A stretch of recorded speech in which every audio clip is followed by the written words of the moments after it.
Yo. This is episode 46 live. This is the Collective Podcast. I thought y'all knew.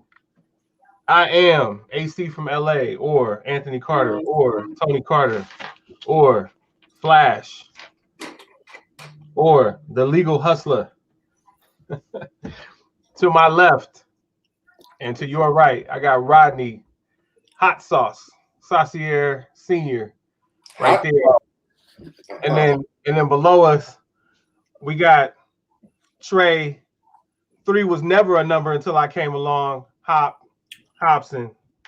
And waiting in the wings, we got our special guest host, T. Cobbs, spelled with a Z, Anthony Cobbs, Tony Cobbs. He said the wrong people started calling him Tony. Like, I actually welcomed Tony. He didn't. But T. Cobbs with a Z, AC Sports Live, also representing Long Beach Poly, like that dude up there. And then Trey and I guess I'll represent Fairfax High. What up? Let's add Mr. Cobbs. Hey, we are live. This is episode 46 of the Collective Podcast. And I'm going to turn the air on in my house because it's hot.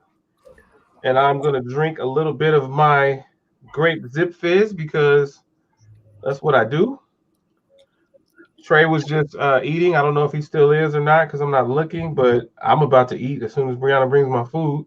I'm going to town on this podcast. I need y'all to know. But it's been a long time. I shouldn't have left you without a podcast to step to. Think of how many week shows you slept through. Time's up. I'm sorry I left you. Yo. Sorry I kept you. Why did I say left you? Sorry. What up? Hey, we back. We have a lot to unpack. I'm excited. David Smoot, let me know when you get on. I guess that won't really work unless you're on now because you won't. It's not like you're gonna play it back and hear that. But yeah. So a lot, right? So we have your boy in Seattle. I don't even know his name, but the infamous one who Wheeler. Is what? Something Wheeler. Yeah, something Wheeler. Chad Wheeler. I guess I won't say his name anymore, but he's disgusting. It seems like it took a while for that to surface. I'm just gonna jump right into it. So this happened. This happened Saturday, correct? And it came to light on Wednesday. Now, based on what we've seen, when the offenders are not a lighter shade of brown, doesn't that seem like it took a long time to come to light? Anybody? Well, I think might have to wait to see if she's going to press charges or something like that. That I don't know, or find out more facts on it. But he was arrested standing over her. So, like, the arrest didn't even show up. Like, what I'm saying is, it wasn't national news until Wednesday. Ah, gotcha. That's what I'm saying. And then when I just read it, I had to stop reading it because I was getting angry, especially the reason that it was happening, because she wouldn't bow to him. Like, you know what I'm saying? Like, come on now. Yeah. In most cases, when they show up to arrest you and they see physical damage to a person, the state normally doesn't have to have her to press charges anyway. They'll take that upon themselves. Right. And they said he wasn't being cooperative when they went to arrest him. So guess what? If that was one of us, we'd have been shot. And his attorney is already going to start telling them to test him for concussion syndromes. You know how this is playing out. And they're saying, he wrote a statement saying, he has to step away from football. Well, no, football stepped away from you. Let's just be clear. And saying that he hasn't been taking his meds. He knows he has issues and all that. No, bro. Don't pass that off. That's you right there. You be accountable for that. You did all that by yourself. Wasn't no medication gonna stop you from doing that. You know, and like I said, it's just a disgusting thing. And as I read into it, the more they tried to clean it up, it it didn't sit right with me. So Right. I know how it would have been if it would have been one of us, and you know, sorry to say, and it was a Caucasian, then would have been totally different. Talk your shit, Trey. You know what I mean? Just look at the incident. It was way bigger with Kareem Hunt. And he was being attacked. He got attacked and got racial slurs said to him. And all he did, and it wasn't even, but just the fact that he struck her with his foot almost ended his career. And he didn't like kick a field goal with this girl like he could have. And a lot of people would have if the, you know, situation would have been different. But look at how they reacted to that and how they're trying to clean this up. It's just disgusting. I can see Cobbs is just waiting to just. I can see he's just waiting to let off. Man, one of my favorite movies is A Time to Kill. This right here, Right. He beat up a sister. First and foremost, for me, that struck a chord, and that they're gonna slap him on the hand saying it was CTE. Hey, I'm not one for violence, but this woman's family needs to intervene. The uncles, the cousins. Little Pookie Ray need to show up to the house and intervene. Street justice, family justice, real quick, like, because he's gonna go to a facility. They're gonna diagnose him with some type of bipolar disorder. He was out of his mind. Slap him on the wrist. No jail time. Get him his little rehab, and he'll reinstate him in 2 years. Since that's gonna happen, because he's white, we need to intervene and make sure he gets him act right. Cut his hair off. Drop him off in the neighborhood he shouldn't be in. Tell the homies, whoop whoop, here he is, and then call the popo to come save him, because he need an attitude adjustment, as John Cena used to say. This is terrible, man. It was terrible, man. He beat her like a man, so he needs his butt whooped. CTE aside, man. I've had concussions too. I have a little memory loss from here to there, but I don't go around town and beat nobody up because they don't bow to me.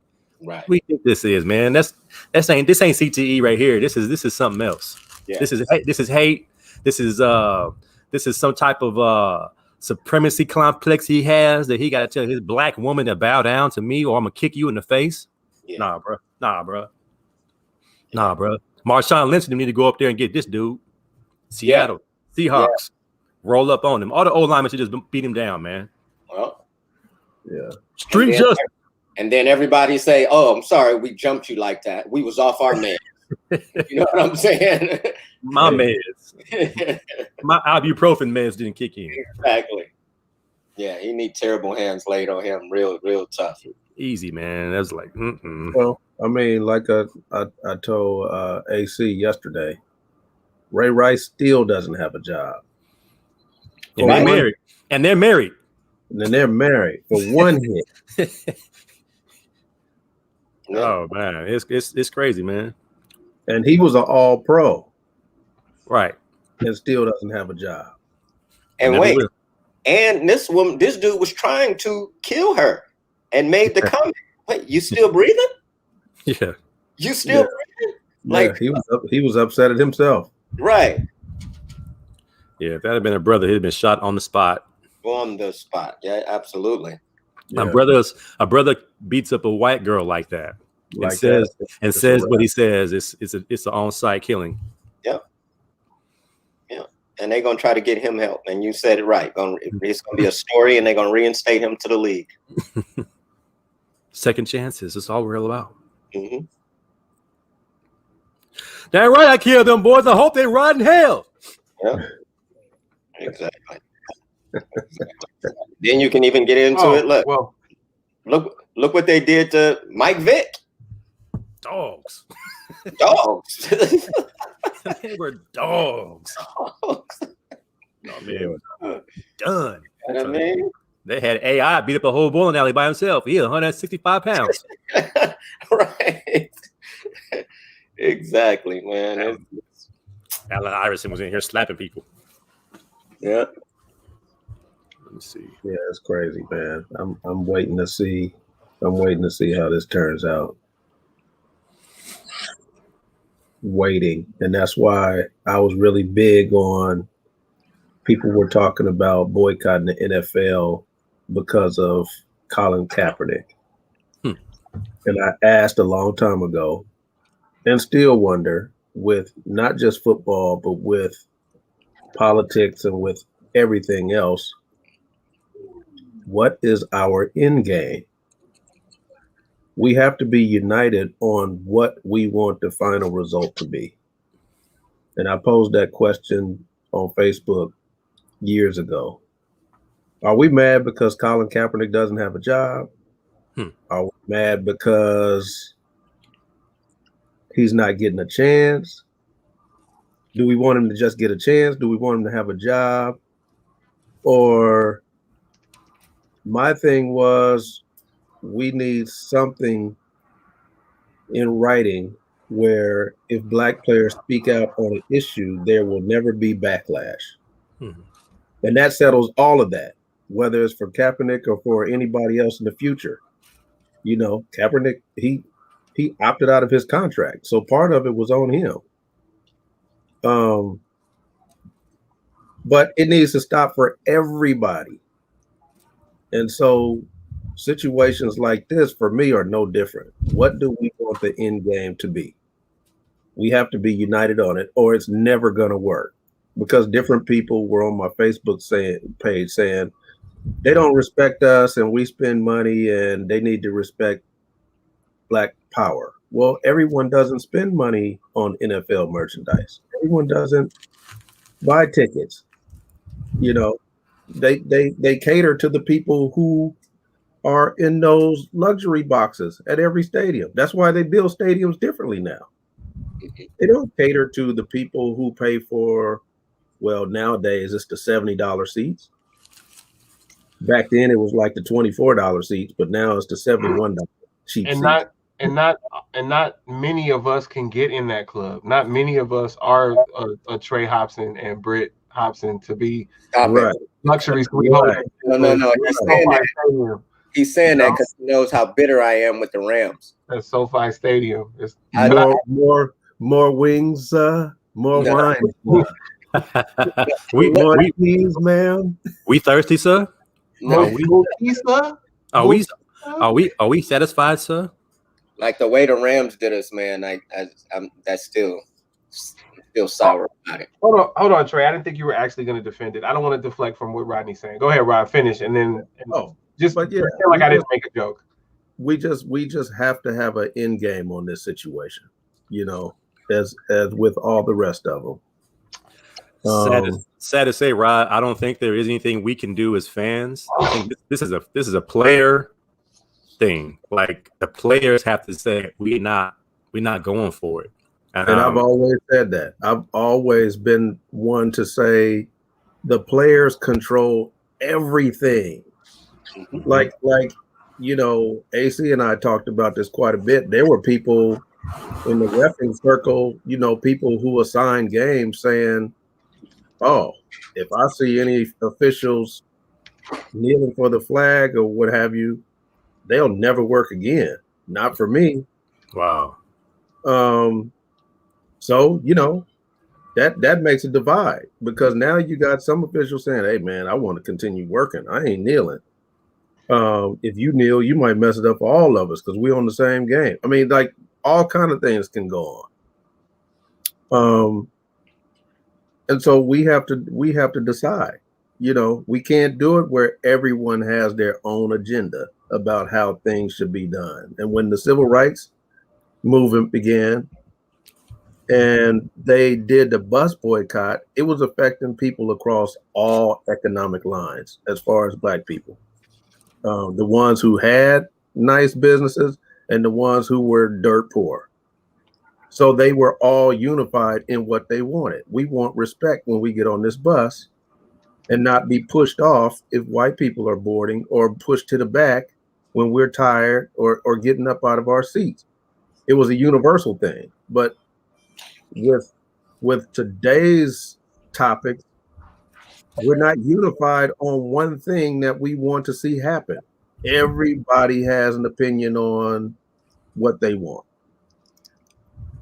and we can't change it unless we unify on exactly what we want to have. We can't go and divide it. I don't care if you stop paying for your Lakers tickets or whatever else is the case. If you're doing it and 300 other people are not doing it, it doesn't matter. Or even better, and it's funny that you talk about Tre's other tickets, his Laker tickets, but to walk it back from a joke, it also doesn't help if you're just selling your tickets. And I'm not saying Tre is doing this, but if your boycott is just you selling the tickets, then you're selling them for a profit, right, and you're actually missing the point. You're not going, but you're profiting, and you're still putting people in those seats. Right. Well said, Rod. Well said. And just to be clear to everyone, I am joking about Tre. This is a very sensitive topic, but sometimes I have to make jokes, and I'm kidding about Tre. Now, speaking of, listen, Cobbs took a shot at it, but I'm gonna revisit. I hope they burn in hell. That was pretty good. That's what I want for that disgusting individual, and he's not. Our kids ain't never gonna play together, Jake. Yeah, is that right? Yeah. He's got to be. We ain't friends, Jake. We ain't friends, Jake. And I don't condone violence, but somebody on the podcast said something about street justice. We see it happen, so why not? Whooping, ski mask, kidnap, beat down. So the closest we got, need to get a hold of Suge, to not having a run-of-the-mill hire this year was Robert Saleh. No, we got one. We got one. No, the Texans. I know. I'm leading up to that. I'm about to share my screen. The closest we got to that was Robert Saleh before it was announced yesterday that the Houston Texans pulled the trigger on one David Culley. One David Culley, who is not a household name for most, but who is 27 years in the league. He's a wide receivers coach. Well, he was can't say currently. He was the wide receivers coach for the Baltimore Ravens. Held a similar role with the Kansas City Chiefs. Held roles with the Philadelphia Eagles, Buffalo Bills. He's well traveled. Like, those are his last 4 teams, and now he's the head football coach of the Houston Texans. And let me share David Culley. I was thinking that this just wasn't going to happen, but let me give credit to the Associated Press for this photo. This is an AP image. All right, so this is David Culley. He is now the coach of the Houston Texans, and the Houston Texans are the future former home of Deshaun Watson. We're gonna open up with David Culley or Deshaun Watson. I guess let's go with David Culley, and then we'll circle around to Deshaun Watson. Hey, thoughts they took on David Culley? Congratulations, David Culley. His brother, he's just black enough to keep us off their head for not hiring a black coach. Man, didn't they walk the fine line on that one?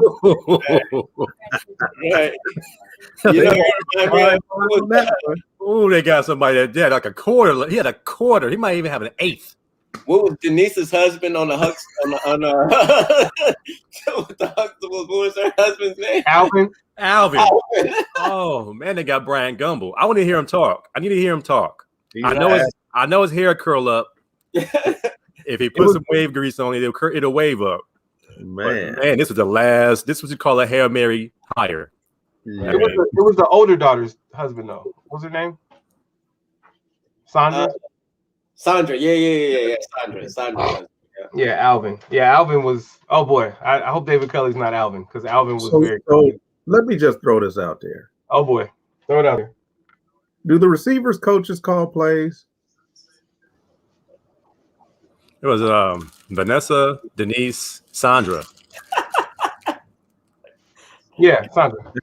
And Cobbs, you could probably tell us better than anybody. Do receivers coaches call plays? Heck no, man. They just suggest who should be in the game. They don't call plays from their position. Receiver coaches are like running back coaches. Hold on, Rob. Before you expand on that, let's circle Mr. Cobbs back in because you are the one who can give us the most insight on this. What do they do on non-game days, like the good ones? What do they do? Like, do they help receivers develop? Like, talk us through it because I think Rod's about to go somewhere, and I want to give a receivers coach. A receivers coach, an NFL receivers coach who's been doing it for 27 years, so is clearly doing something right. That's or even on the college level. An NFL or college receiver coach is a do boy for the head coach or offensive coordinator. He echoes what they say. He comes to the receivers and say, "Hey man, whatever you talking about, just do." He's just that dude that plays middleman between the guys and the boss. No real input. Just says who's playing well this week as far as receiver group's concerned.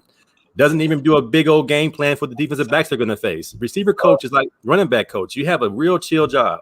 Quarterbacks coach, he's what? He's a supervisor. He's a supervisor, man. He's a do boy. Nothing against it, but receiver coaches, running back coaches aren't as important as special team coaches and quarterback coaches. Receivers are already pretty good at the league. Running backs are already pretty good at the league. All they need to do is manage these dudes in the room and keep them from fighting each other.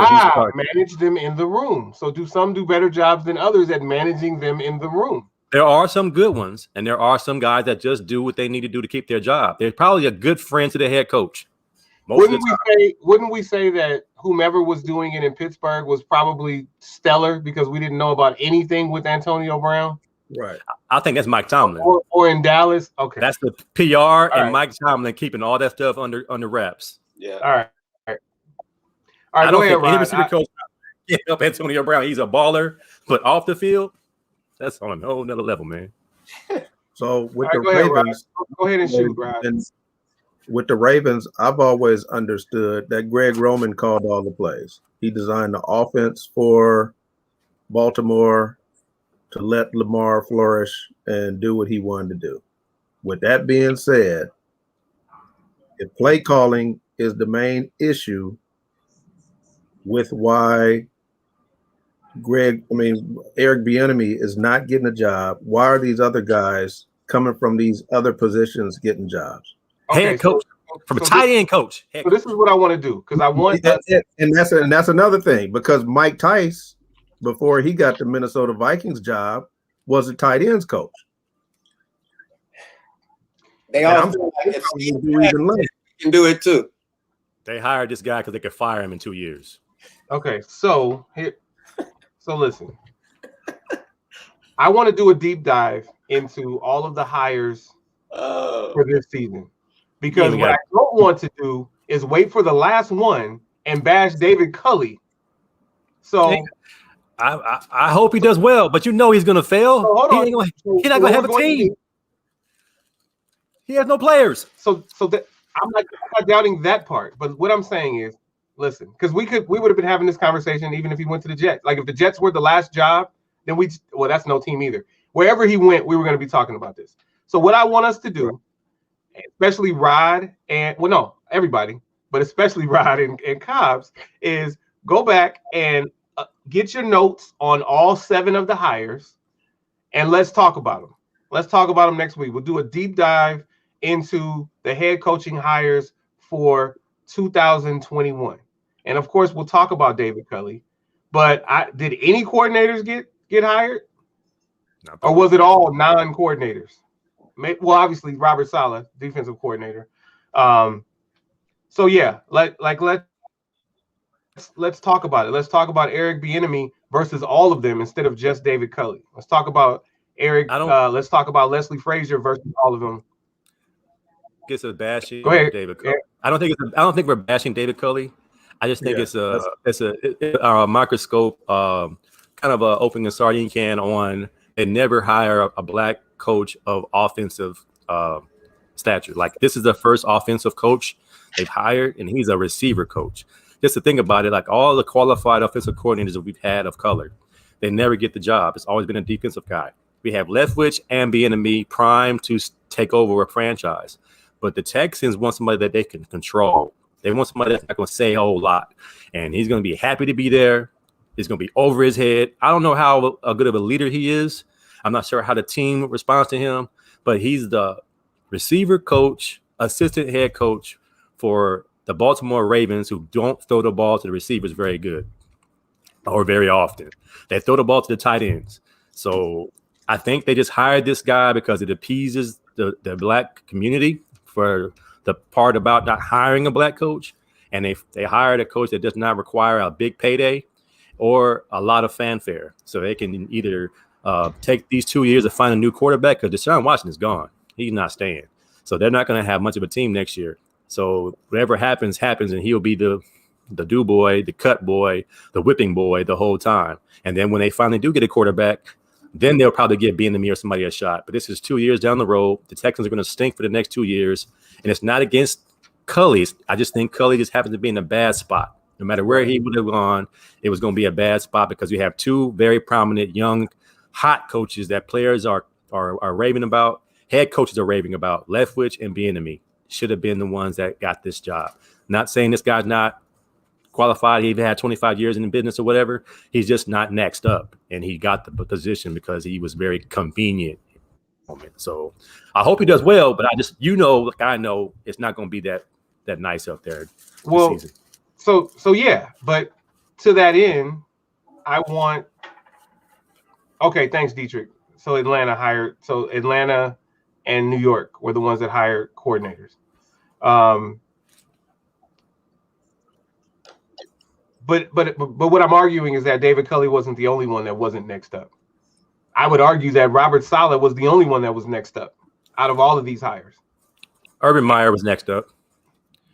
Okay, so Urban Meyer, Robert Saleh, and then now Nick Sirianni in Philadelphia. Where'd that come from? Jeez, I don't know who that guy is. Yeah, so me neither.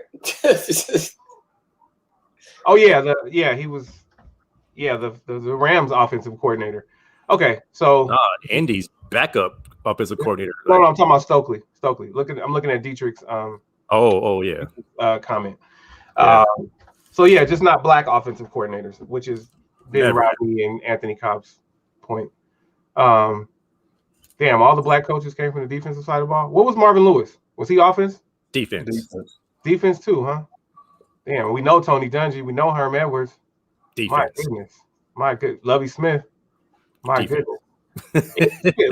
let's get our Brown brother, even Ron Rivera. Let me ask you this: what about Robert Saleh? Defense. No. I know that. What about the original? What about Tom Flores? Was he on the offensive side of the ball? Do we know? It should have been offense. He had Jim Plunkett. He had both Brown brothers out there playing. Man, that's a good question, man. It's historically embedded in the thought process of who's the thinkers in this country, who are the brainiacs, and it's not people of color, according to what owners and GMs think. So it's unfortunate, man. So does this mean, like, I'm scared to think, because at one point, what was our high? 7? We have 7 black coaches at one time. You got 2 coaches in the Super Bowl at the same time. Yeah, I was there for that. That was wonderful. And they shut that down. It was like, this is the last time this is ever going to happen. Watch this. I was there for that. Nice rain. That was Lovey and Dungy. That was a great day, man. Yeah.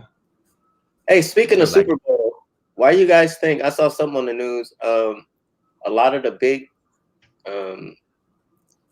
endorsement, the people that do the commercials like Pepsi and Coke and all of them, they all pulling out as far as ads and stuff. Do you know why? They're taking money losses. Oh. Them ads are still going to be $5 million. Coke 30 Coke seconds. especially. Like a whole bunch of like Skittle commercials and stuff like that going on during the Super Bowl. They like, we can't afford this $5-6 million for 30-second spots in the Super Bowl. We can put this money to use next year. let's look into that, because that makes no sense. That's what they're claiming. For a brand like Pepsi. No, for a brand like Pepsi, who is making more money now than ever. They're not making money in stadiums, but they're making more money because people are ordering more Pepsi and buying more Pepsi. I think it might be deeper than that, because and everybody's at home, so everybody's going to watch it. So it's got to be deeper than that for some of these brands. Because it's too many black coaches on these staffs. You figure Bruce Arians got 8 brothers, and Andy Reid got 2 black coordinators. It's too much brothers. It's too much black. They said Pepsi, Coke, and Cheetos were like the big 3.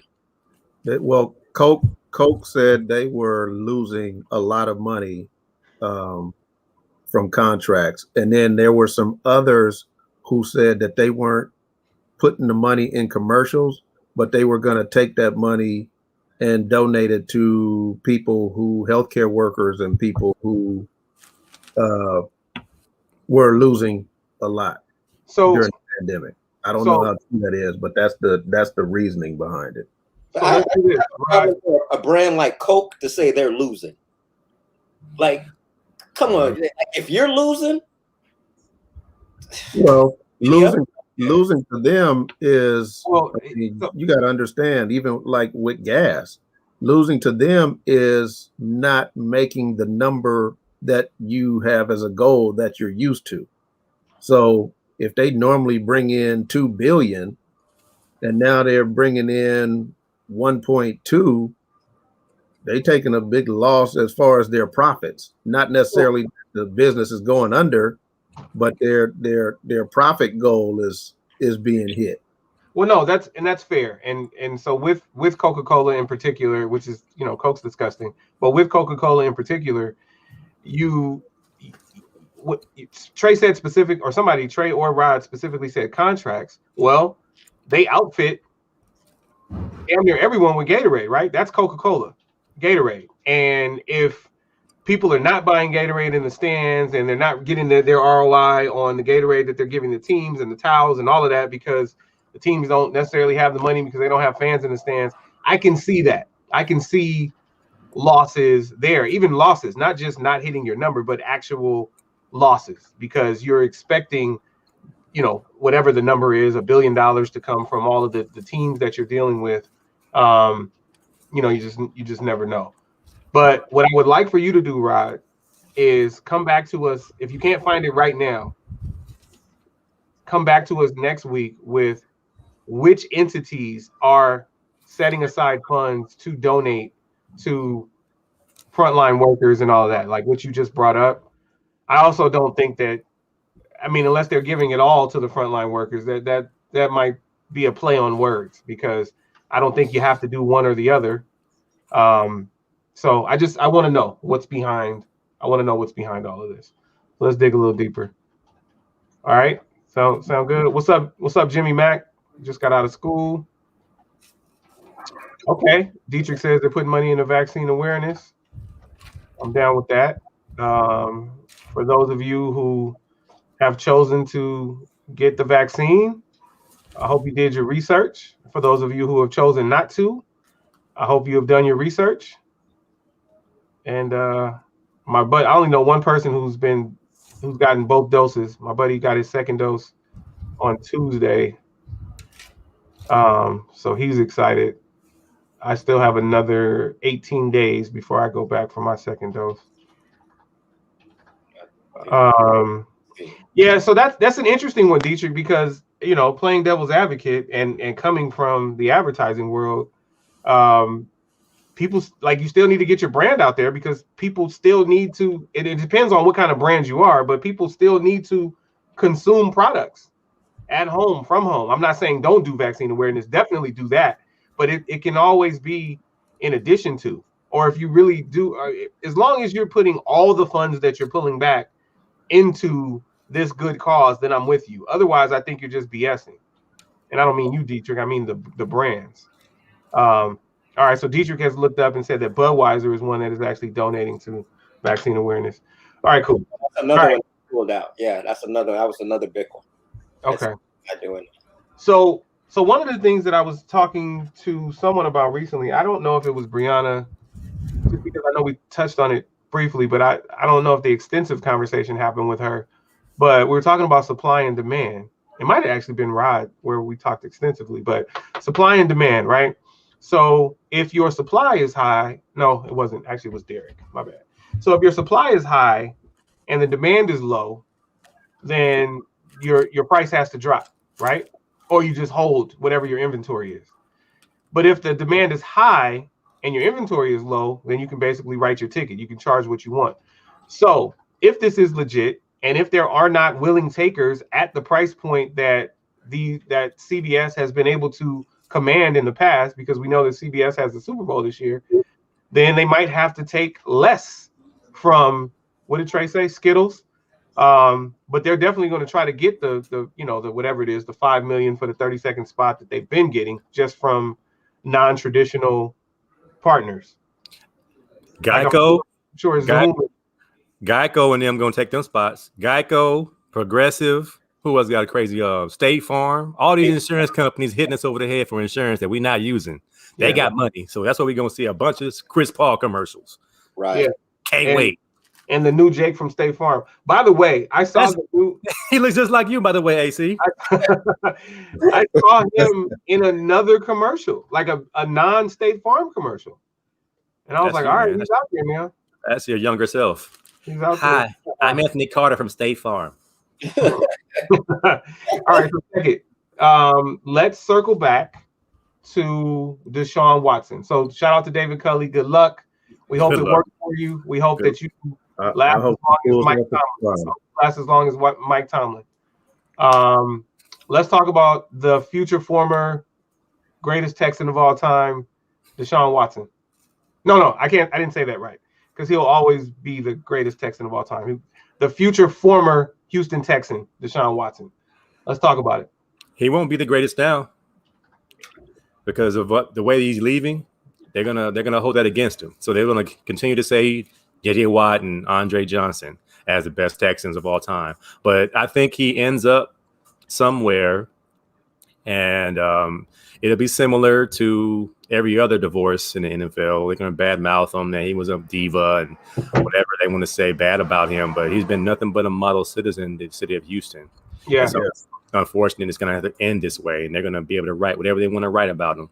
But someone's going to get a really good quarterback at 25 years old. And let me walk that back. So,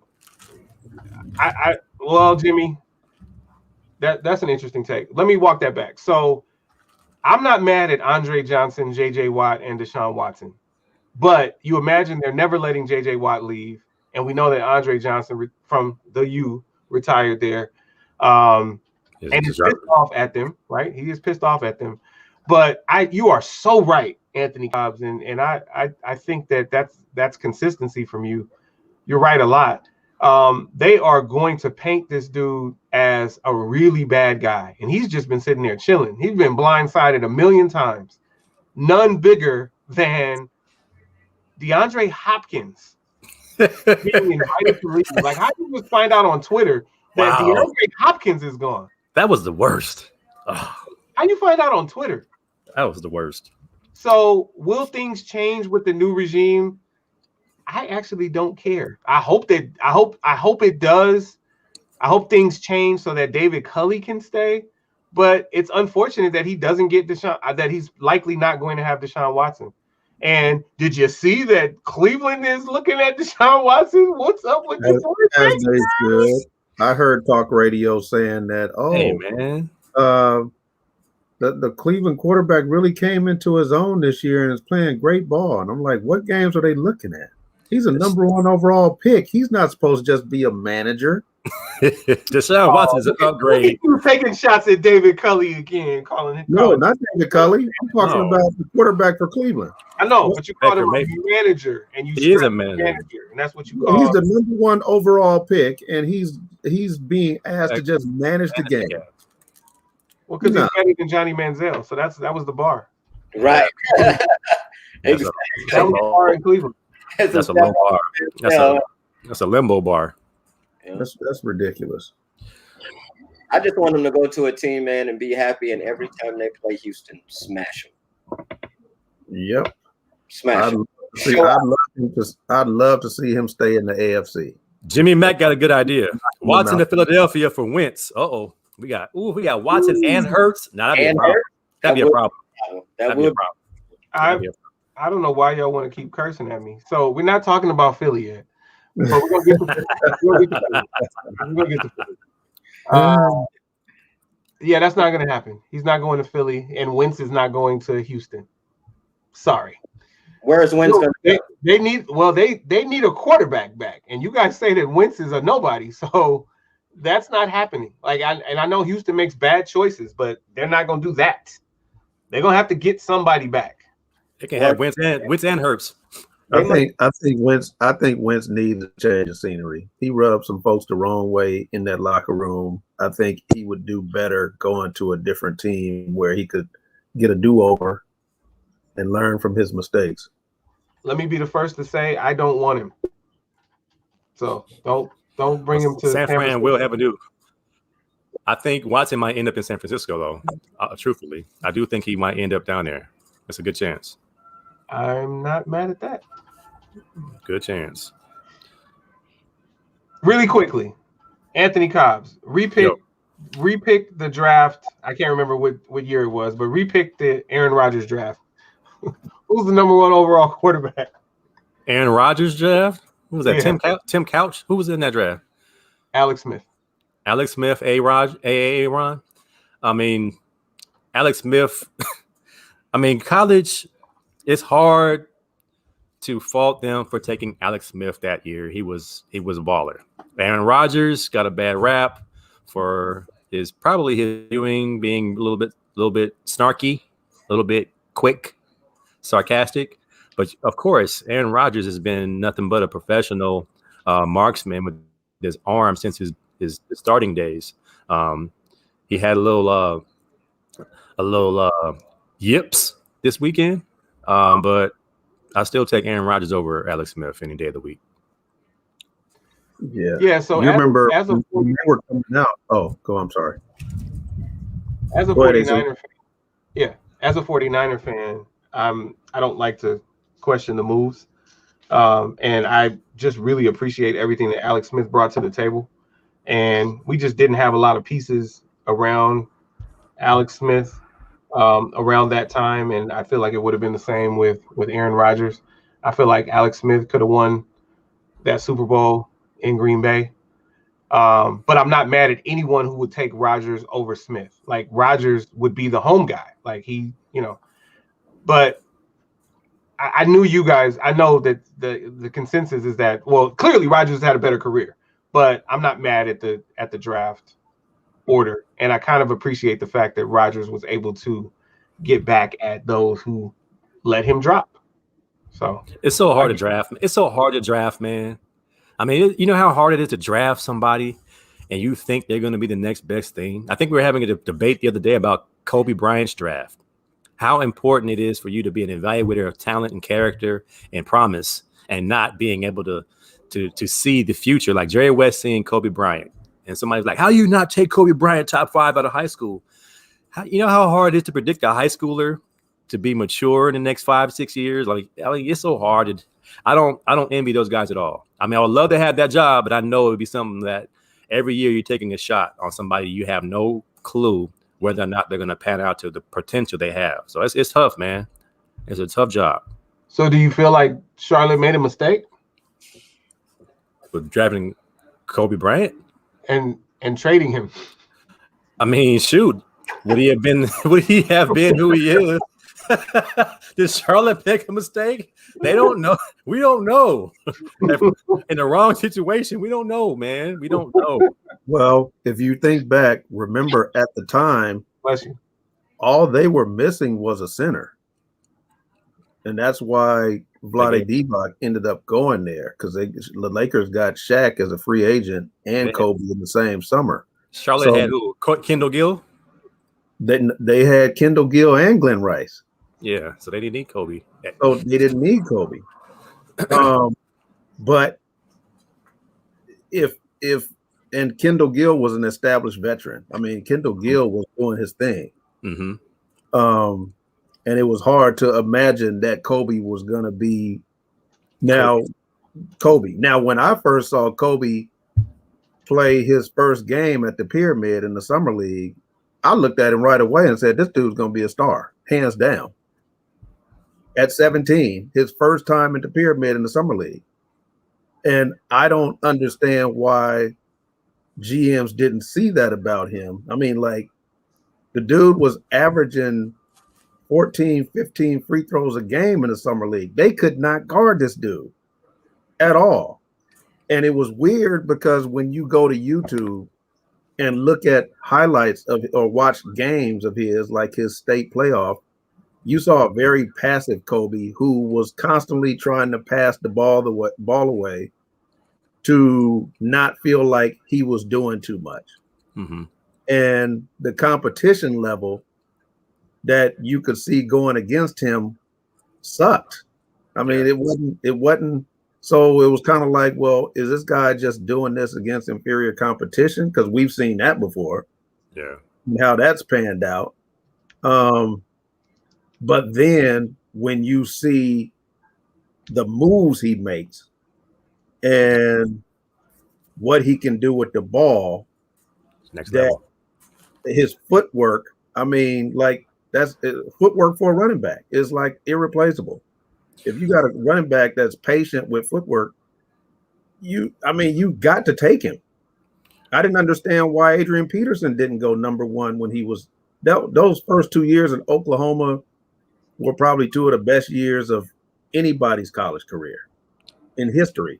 And then you let him drop to like 4 or 5 teams that could use running backs like the dude was a monster. I just think, man, when you mentioned Kobe Summer League and how he dominated, I remember Kobe coming in the Wooden Center, AC Carter, at UCLA when he came in there as a 17-year-old kid and he just killed. And we were like, something different about this dude. Yeah. He's different. But you still have to go back to even Lonzo Ball dominated like that. And you don't know who's going to continue to get better. Like they can dominate at a certain level versus like talent. And then when they go to the next level, the next room, who's still going to be a dog? And I think that's kind of where you have to say, well, that's the difference between a phenom in high school and a person that's just going to be a can't miss star. I mean, sorry for taking over the conversation, Carter, about drafting, but it was just that on my mind, it's just like it's so hard to determine who is going to continue to get better and who's going to continue to add to their game and have the right mentality to excel. So when you draft a quarterback, who knew Aaron Rodgers would be this good? He was pretty good at Cal. He wasn't better than Josh Rosen at UCLA during college. So, and Josh Rosen came and get on the field. I mean, Matt Leinart, we played 18 months in the league. Like, it was like, it's just so hard to determine who's going to be successful based on what they did in college or even in high school. So it's a tough. And Alex Smith kind of for me got better later. I think he got under the right coordinator who brought out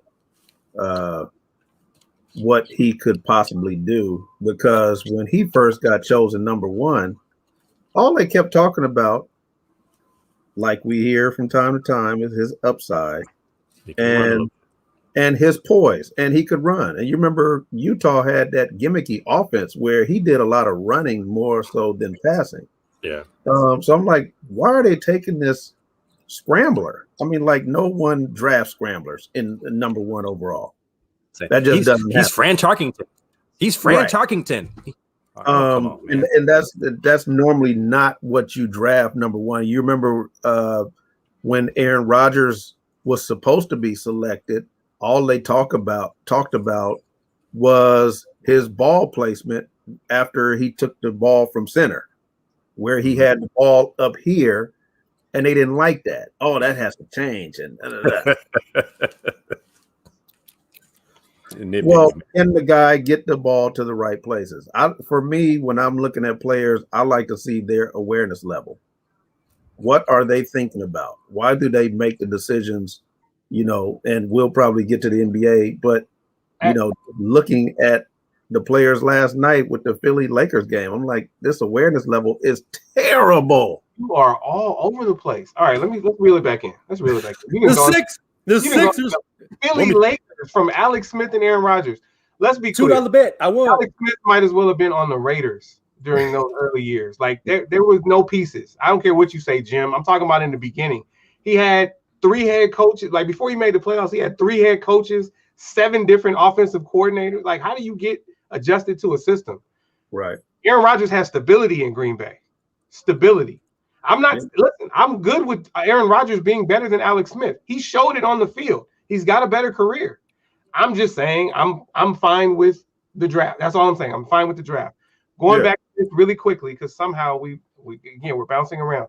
Jimmy, I know who they traded Kobe for. It was for Vladdy. I'm saying, did Charlotte make a mistake? I'm just asking a question, just like we could ask Portland Trailblazers if they made a mistake when they drafted Sam Bowie. Can't. It's hard to make that, man. In the moment, you draft the best available. Of course. And a lot of teams draft for needs, and that's why I made that point. You know, Charlotte was willing to trade Kobe because they needed a center because they were that close to being champs of the Eastern Conference with the team that they had. Well, and they still had Dale Curry. I mean, it's really interesting because much like the Lakers drafted a young Magic Johnson and Norm Nixon wound up leaving, ultimately they traded for a young Kobe Bryant, and there ultimately wound up being no place for Eddie Jones to stay.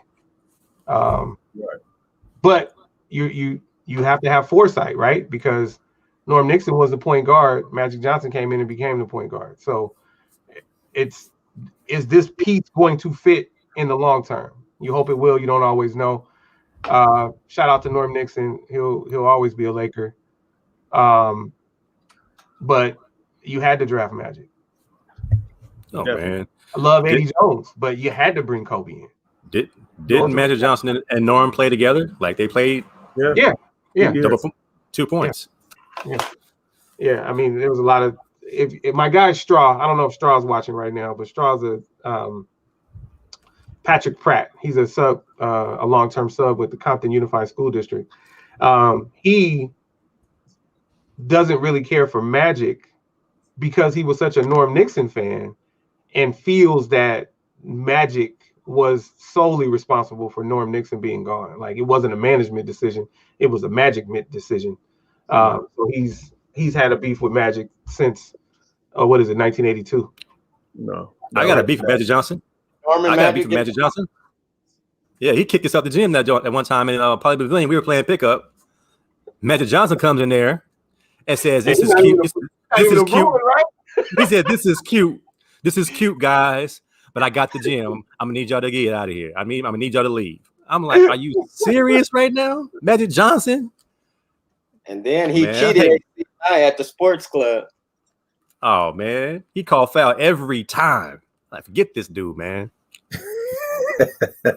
So let me comment on this, Dietrich. I mean, the Lakers are the world-class organization in basketball. So definitely not the same support, but we ultimately don't know what would have happened because maybe they do the super team stuff with Kobe and bring pieces in around him in Charlotte, and maybe they do win. I don't know if they win 5. I doubt it because again, the Lakers are the greatest organization ever. But I think Kobe still would have been Kobe, just maybe without 5 rings. Remember, the Bulls were decent, but couldn't get over the hump, even with Jordan. So Jordan needed to change his mindset and needed to get some more pieces, and then things happened, right? And then of course you have a player like Kevin Durant whose whole existence is chasing a ring, chasing a whole bunch of teammates that already have rings so that he can win. Poor KD. So that he can win or more. If KD watches this podcast, he's gonna be mad. He's gonna hit us up with a burner account. He won't come on. Oh yeah, he's gonna burner account. It's a collective podcast. Hey, but all press is good press. We'll take it. Shout us out or bash us, KD. Tell me I'm wrong though. Golden State, they already had a ring. Come on, man. They already had 1 ring or 2 rings before you got there. 1 ring. Hey, and man. You went to go hang out with Kyrie. And now you didn't strung your boy along. What's his name from LA? The Beard. You didn't brought the Beard in there. Didn't we see that before in Houston when Clyde Drexler left Portland to go hang out with Hakeem? And Charles Barkley went a year too late from Phoenix. I just know Steve Nash got a coach now. Truck was so close. Well, he's only a co-coach, so I mean, somebody. I saw James Harden not take 10 shots the whole game the other day. He didn't know what to do. They trying to win. They're like, if I score too much, we lose. So we got to figure something out. Bradley Beal scoring 50 points a game and lost 10 in a row. So it's like we got to figure something out. Yeah, man. Well, hold on. So you're saying they didn't make a mistake because they traded Kobe Bryant for Vlade Divac. That's your personal opinion. I would argue that they did make a mistake. I would argue, but then again, they traded Kobe. They drafted Kobe to trade him. They didn't see Kobe as that valuable. Like they weren't going to draft Kobe unless they were making the deal with the Lakers. So it's not like he sat there and they were like, oh, let's put these pieces together. They drafted Kobe for Jerry West. Yeah, that was easy. That was an easy call. Yeah, that was a deal done before that. Right. Yeah. And even though you got Vlade, who had championship pedigree, just not a championship, I think it was a mistake. Big one. When did Vlade win the championship? Vlade win the championship? No, I said championship pedigree, just not a championship. No, we got one game against ain't no pedigree. The Bulls, but then lost the next four. He made that Lakers team was what, the 6th seed? They shouldn't have made it to the final. They only had Magic and Vlade, and a lot of other brothers over the hill. So he had pedigree. So wait a minute, Jimmy. Wait a minute. How you have pedigree and he didn't get one? Because what's pedigree? The ability to get there. No, man, he didn't get one. Getting there. He's a flopping. He didn't get no championship. He became a flopper. He became a flopper in Sacramento. But okay, that's fine. Not championship pedigree. Well, you know what? Who is Jimmy's football team? Hold on, Rod. You got to think he was very young. He was very young when he went to the championship with Magic. He went in his first season. Who is Jimmy's on the team? Yeah, and he started but he was really raw in basketball. You remember in the championship, Jordan was guarding him. That's how soft he was. Okay, nobody answer me. Jimmy, who is your football team? Because I know Anthony knows and Rodney probably knows too, but nobody's answering me. The Eagles. Oh, he's an Eagles fan too? Yeah. Why do you care about the 49ers? Like, why do you hate us? Just because we have 5 rings and 7 appearances? Like, we don't care about you. Why do you hate the Eagles, AC? I don't. That's my point. You, Trey, are a poor sport. Oh, no. I'm mad at. Jimmy got a legit reason. All the time, I have no problem with the Eagles. Jimmy got a legit reason. Oh, my bad, Jimmy. Okay, my bad. Got a legit reason. They cut him. Okay. Death to the Niners. Yeah, get them fools. Matter of fact, we're going to blow the facility up. Jimmy is my friend, so okay. I'm not going to drop them as my squad, but I understand, and you can have at it. I'm with you, Jim. Forget the Niners, man. You can have at it. Okay. They kept some raggedy defensive back now, on Jimmy. Now, here's the thing. I always wanted to be all-encompassing. So is there anyone else that you hate? Or is it just the Niners? Like, I want to know. The Cardinals cut AC. I was balling that camp. They kept Ty Howard out of Ohio State and Tom Knight out of Iowa and some DB from NC State named Kenny Wright. I was balling. I had like 6 picks that camp. I was starting the last game of the preseason, and they sent me home on Monday morning. That's cool. Now, let me ask you guys something. So my cousin Bianca shared this podcast on her wall, and she was like, "I don't know the difference between a field goal and a something, but maybe you guys do. Check out this podcast." So she doesn't know football, but for those of you that do, Jimmy Mack is saying the Niners cut him, and then he's telling us that they chose Hall of Famers over him. And Stokes. And JJ, right? JJ and Jill. Shout out. Oh, I can't do that. Period. Pause. Shout out to Thaddeus Massey. Um, so Jerry Rice, T.O. Please fix it, AC. I don't think you can fix that one. Let's move on. Yeah, just move on. Yeah, UCLA athletes, right? J.J. Stokes, Dad, Jay Moore. You can't fix it, man. Anthony Cobb. You can't fix it. What's up, can't Summer fix it. Hamoud? Hey, soccer alum. What's up, Summer Hamoud? How you doing? What's up, Venus James? Soccer alum. What's up, Tracy Milburn, who is now Tracy Bailey? What's up, Courtney Casso, who is now Courtney Bailey? All right, that's enough. And Stacey Duncan. I'm just shouting out all soccer. Nice try. Nice try. All right, so you hate all the NFL teams except. Come on, dude. That's a lot. That's a lot of anger. All right, so listen. I'm gonna ride for my friend right now. I hate Bob Toledo because he didn't put that in the game. All right, that's why I'm gonna ride for my boy Bob Toledo. Should put Thaddeus in the game.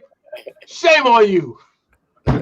We should have had a Rudy moment. We should have took our jerseys, walked in the offense. Hey, if Thad ain't playing, I'm not playing. Yeah, exactly. I'm not playing either, coach. Hey, coach, I'm not playing. If Thad ain't playing, he's like, be happy. He said, Jay Moore's playing. Be happy. Okay. or you have your Caesar moment, and you know, I am Thaddeus Massey. I am Thaddeus Massey. I'm the boss. I'm that baby's papa. So I'm the pappy. Since we're on that, let me give you guys a quick fact about my good friend Thaddeus Massey, who was a former teammate of these guys. Thaddeus has a first name and a middle name straight out of the Bible, and he's very proud of it. And they each have a whole bunch of syllables. His name is Thaddeus Theophilus Massey. I'm gonna let you marinate on that one. That's pretty dope. You gotta write a book though. So guess what his nickname became? Thad Love. He said it was too many syllables. So he had to shorten it down. But I remember Thad. I remember Thad scoring though. It ain't like he didn't play. Yeah, I mean, and there you go. Like if you got in for 4 plays and you scored on one of the 4, then you should have played more, right? Boxes on the Scantrons for as long as his name is. I don't think it's enough. You know, when you're in the bubbles, I don't think it's enough. Dude, 9 syllables, 3 syllables, 4 syllables, and then 2 syllables. That's a lot. Shout out to Thad. All right. So Jimmy hates all the NFL teams except for the Eagles and the Chargers. And I'm mad at the Chargers for getting rid of my guy. Excuse me, my namesake. Anthony Lynn. Oh, I thought you were saying Mario Schottenheimer. Come on, dude. And they try to sabotage the rest of Tyrod Taylor's career. But they sent Where's that doctor at? They sent me a hoodie and a long sleeve T-shirt and two short sleeve T-shirts. Yeah. Conrad. I got on eBay right now. I got my Dolphins gear is on eBay. The Charger stuff, I mean, it's LA, so I work out in it. I wear it around the house. It's cool. Conrad Murray doctor they got down there, killing folks. I mean, what are we talking about? All right, so moving on from the NFL, I'm going to let Rodney offer this layup to Cobbs. And then at some point, we're going to talk about driving stick shift because we need I miss layups a lot. We need to talk about the clutch. All right, Rod. Oh, you got to add that. Wait, before you go to clutch. Before you go to clutch, there's another word I want to introduce. I'm just going to get your taste buds ready. But before you go to clutch, there's another word we got to define. Go ahead. Well, clearly we need to define pedigree, but now I'm rolling with you on that. All right, go ahead, Rod. Where am I starting from? Tell me where I'm starting from. I don't think you ever listen, so just do what you want. No, I'm too busy laughing on this one because as you're talking, he's still throwing the jab jokes in behind the scene. Yeah. All right. Let's go with the finals preview from last night. Sixers Lakers. Yeah, those are my picks, right? I'm the one. Rod? The way they played last night, Lakers. No, talk. I mean, I know we saw what you were saying. Like they lucked out, but just overall, what did you think about the ebb and flow of the game? What did you think about Tobias Harris hitting the big shot? What did you think about that was clutch? Doc is Doc is a clutch coach. I told you. Who's clutch? Doc gets a bad shake. You know, like I can see what Doc is telling them to do, but you can't play for your players as a coach. They have to do it. And, you know, when they don't, people will question you and you take the heat because you're the coach. But Doc is coaching his butt off. Nobody expected them to start off this hot like this, even with that roster. I did. Just me. I mean, we thought they would be good, but no, I thought they would be the best in the East. I kept saying it. Well, yeah. I mean, but they're really playing well. I mean, not just from a record standpoint, but they really are playing well, better than they've played prior to Doc getting there. So do you think it's Doc? Do you think it's Doc or you think it's the receivers coach? I definitely think it's Doc. It's the trainer. I definitely think it's Doc. I don't think it's the director of player personnel. I think it's Doc. Doc. Now, do they use the Paragon or do they use Hypervolt? Because that makes a difference. I will say this: AD just hit the injury list. He's not playing next week because of his thigh bruise. Again. He's on my fantasy team. Come on, AD. Every night. Because Tobias Harris. Come on. I thought it was his knee. It's his hip. It says thigh bruise. It says AD out. I'm like, dang, I've just got a lead in the fantasy, and now he gonna pull one of these on me, man. He forgets. If you asked AD today, why are you out? He would probably give you the injury that he had about 4 days ago. It says quad. It says quad. Will not play. Well, they're playing against Detroit. I wouldn't play either. I've been watching. Give the Lakers the benefit of the doubt, man. Like they didn't play their best basketball yesterday. They didn't play. They didn't play inspired ball at all. But if I'm playing against a team in my 5-game road trip, and I got the Pistons on one night, I can care less about that. Let THT play that game. But I got the Celtics and the Sixers. I got to come up for those games. Those are nationally televised games, statement games. And I don't think it helped that the 3 games they played prior to yesterday, they won by like 20-something points each game, didn't they? They were at half those games, yeah. You know what? They don't. As I've learned last year, there are no such thing as statement games anymore. I've scratched that out. That was prior to what we have now. There's no such thing as a statement game.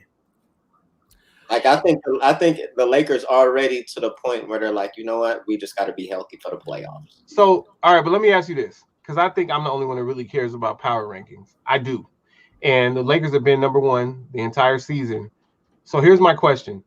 I imagine they would still be number 1 with Philly number 2 if things keep going like they're going this week. And I just mean the weekly power rankings. But if LeBron sits tonight, A, do the Lakers win? And if so, then the point is moot. But if they don't win, B, do the Lakers drop to like number 2 in the power rankings because they will have lost 2 games in a week? They will have lost to both Philadelphia and Detroit. The Jazz are the best team in the league right now, if you're going to go by who's playing hot. But I think on paper, the Lakers are still the best team until they're not the champs. I mean, right now, they still have Anthony, my hair hurts, Davis, and LeBron James. Philly's playing great, like you said. I'm a Philly fan, so I'm pulling for us to do well. The Celtics are strong. The Bucks are strong. All these teams, the Nets will find a way to figure it out. I think it's going to be a pretty good playoff. I don't think power rankings, like you said, you might be the only one that cares about them.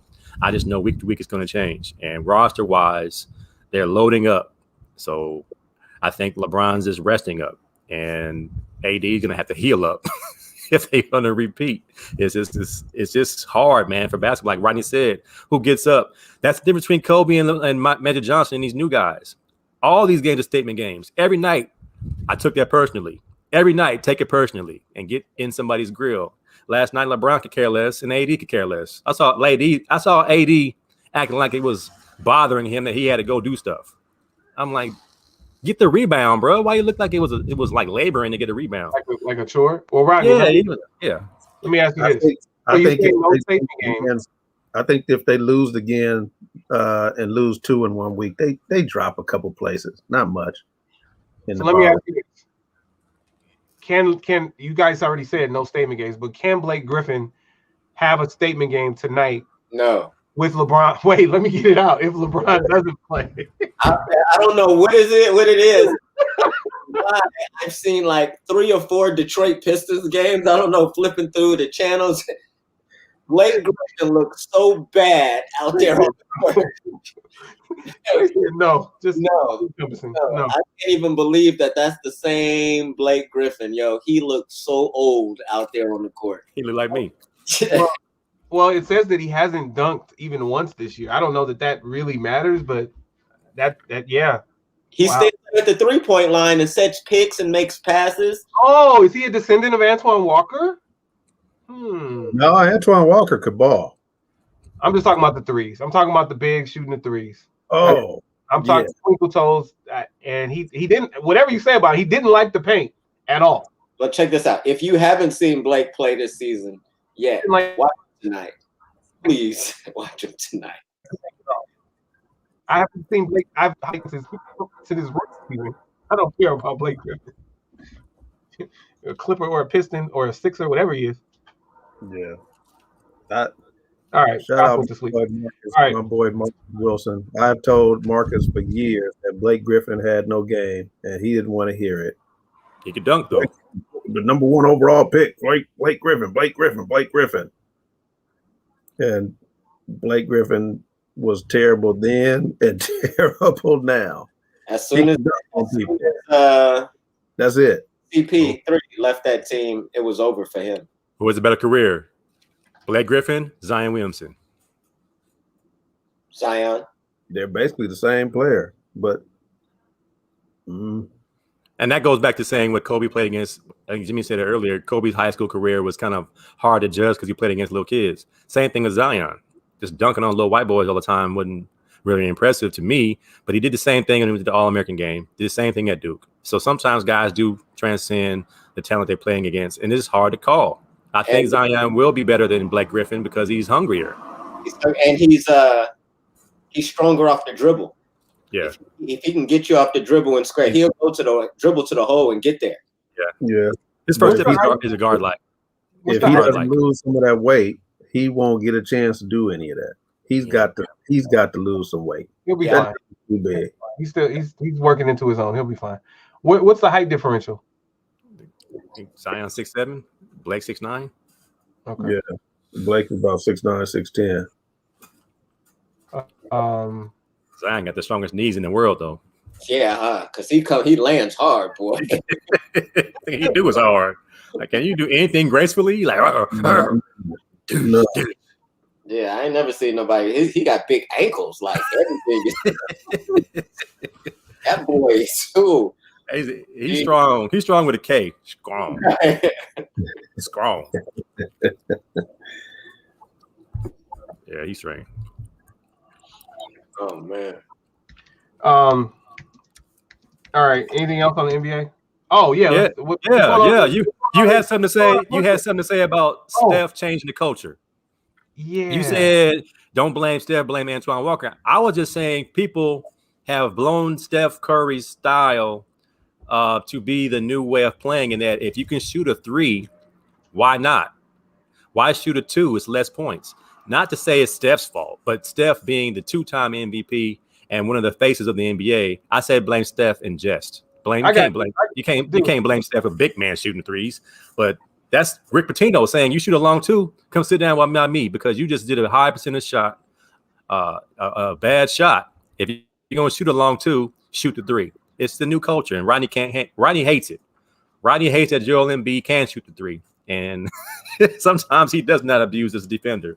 Well, one thing that's important is when you shoot the deepest 2, it's the lowest percentage too. So yeah, you should take a step back and Shoot the three.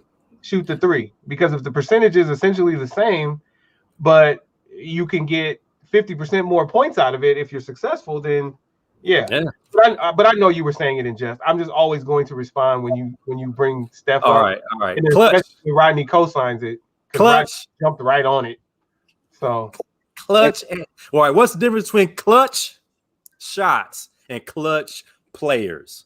That was the question I had. I guess right now we would talk about Tobias Harris last night. It's a clutch shot. He ain't clutch. That's a clutch shot. A clutch shot. That's what I'm saying. That was a clutch shot. Steph is a clutch player without making clutch shots. Yeah. But He can. Who would you rather be? was that a great shot by Tobias, or just bad lack of defense by LeBron? I'm sorry. If you're LeBron James, you got to step over a screen that Seth Curry sets and fight through it. LeBron wasn't on him. He was guarded by Caruso. Is a bad. I mean, who he's going? You got Ben Simmons, Embiid, Tobias. Caruso was guarding him at the end, but they got the switch. That's why Caruso was on him. Caruso's a good defender. But then you have LeBron on Ben Simmons, so he's not going to leave Ben Simmons, who's going to cut the basket, to go to Tobias Harris. Play again. LeBron was on Harris. They didn't know Harris was going to get the ball. That's what that was. They thought it was going to be Ben go to the rack or Embiid. That was bad defensive. Harris knew Harris was going to get the ball because as soon as he got it, he didn't even think about passing. He said, "Move." That's why I wrote on Facebook yesterday. That's awareness. When you see Caruso in front of you, you lick your chops. You got him by 4 inches. He didn't shoot no fall away. Game shoulder. Step back. He jumped right over him and hit a 10-footer. All right, give me your vote. His spot. Last, so for the clutch shot, as defined by Cobbs and McElroy, for the clutch shot for Philly, do you want Harris or Simmons? That ain't even a question. It's Harris. Harris, Embiid, or Curry. Yeah, and maybe even Cardoff, the foreign cat. Like those dudes can shoot. It's going to be Harris for me. Period. Can't shoot. Simmons can get to the hole. Yeah, but I wouldn't give it to Simmons though, because he'll miss the free throw. That's one thing that Rod and I were talking about during the playoffs. Like I wasn't paying attention to the Sixers. But Simmons is getting better. He's getting better. Triple doubles, man. That's all I want. I was talking about like he did as a rookie. 12, 10, 10. Still can't shoot. 12, 10, and 10. He doesn't even want to learn how to shoot. That's not getting better. He had handle and he could rebound when he first got in the league. He just messed himself up injury-wise, but he had all of that. But he does not want to learn how to shoot. I think we're fine the way it is right now. I think we're fine. We know he ain't gonna shoot it. That's something we know. It's like Rodman. Rodman was good at what he did. As long as we know, that's all we need to know. Like we can't be guessing that we need Ben to shoot tonight. No, Ben, if you get 12, 10, and 10, we in the house. That's why we brought Curry and Green. But Rodman is going to get you extra possessions because he was elite at what he did. Right. Ben, I'm not saying Ben has to learn how to shoot threes because I don't agree with that Ben needs to shoot threes or that Greek Freak needs to shoot threes. Neither one of them do. You can look at Greek Freak's release and tell he's not going to be a shooter. Period. It hurts. But you are going to at least have to learn how to shoot a 17 or 18 footer if you want to be unguardable. Like Sean Kemp learned how to shoot a 20 footer. Karl Malone learned how to shoot a 20 footer religiously. Like Tim Duncan, you name the list goes on. These guys are going to have to learn how to shoot in a mid-range area. You can't just go to the basket and dunk on everybody. And if you can't shoot, and I'm a defender, I'm going to sag in the paint and let you shoot all game long. Shoot to your heart's content. Because or they don't have to learn. And that's why I think that a receivers coach is so key. The receivers coach is going to get in there and figure out the mechanics of it all. Like what exactly you're not doing right. Like, yeah, you can say do boy for the head coach, but that receivers coach is going to say, mechanically speaking, you're not doing this, you're not doing that, you're not doing that. And that's why we can't get you to the next level. That's why you're not executing like you need to execute. So enough about receivers coach. But when you take it to Doc, who sees this, right? Hey, guy, either I can keep our team handicapped by accentuating your deficiencies, or I can help you get better at XYZ within the team component, within the team concept. If nobody's paying attention to that, Rod, then he doesn't have to get better because he's doing enough for Philly to get wherever they're getting. And that's the problem with a lot of this. It's they have to get better to have a better legacy, or they have to get better maybe to win more games, but they don't necessarily need to get better to get the money they're getting, or that the money that they're going to get. They don't need to get better in those areas. And that is the key.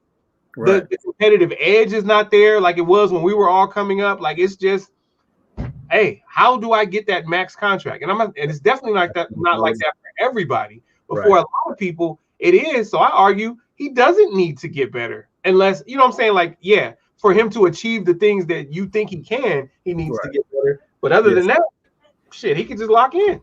Right. Because that's going to work all through the regular season. It's not going to work in the playoffs, but the playoffs, season, it's going to work.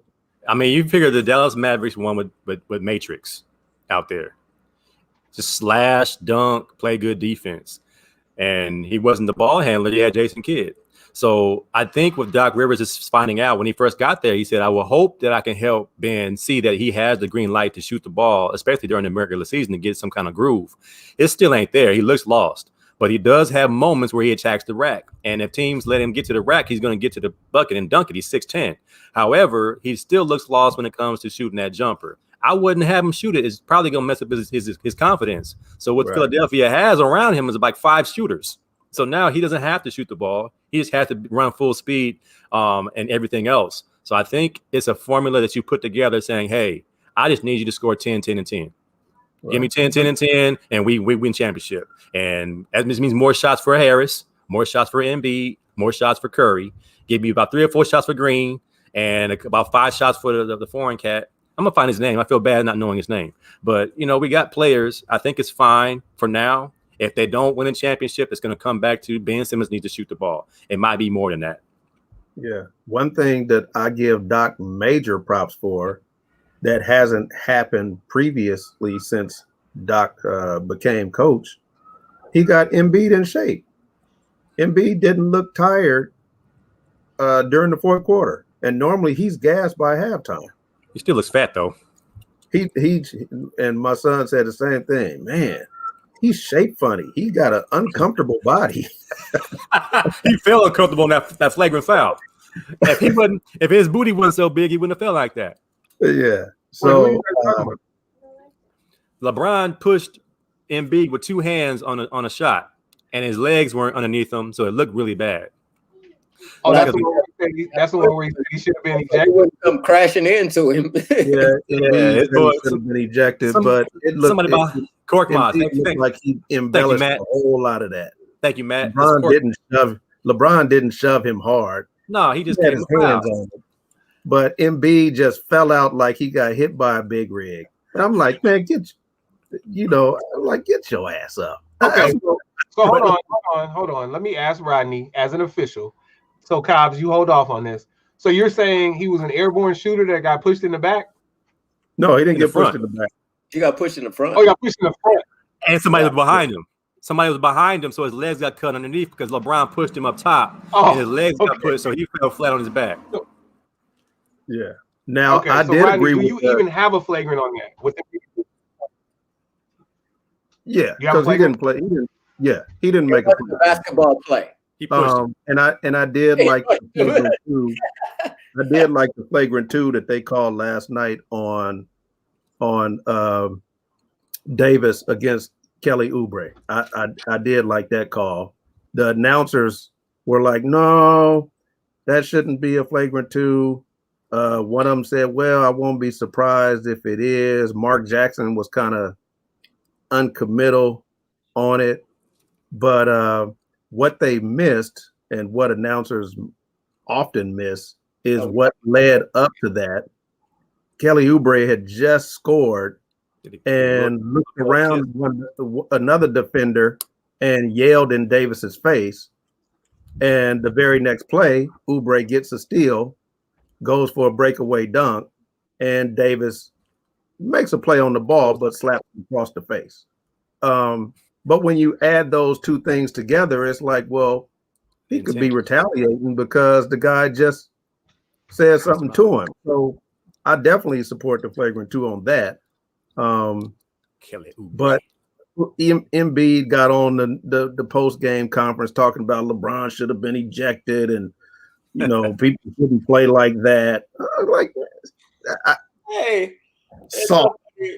When Rod, boy, you got to be engaged because he be jumping from team to team.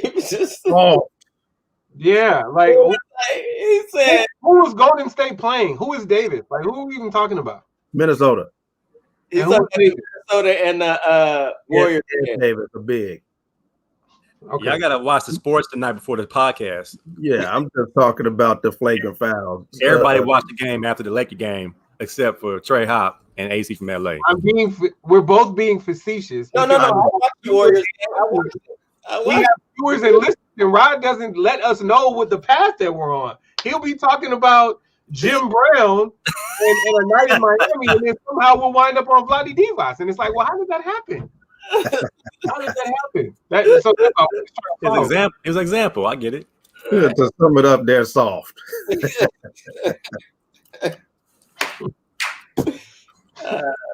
My young family member is on. What's up, Tony?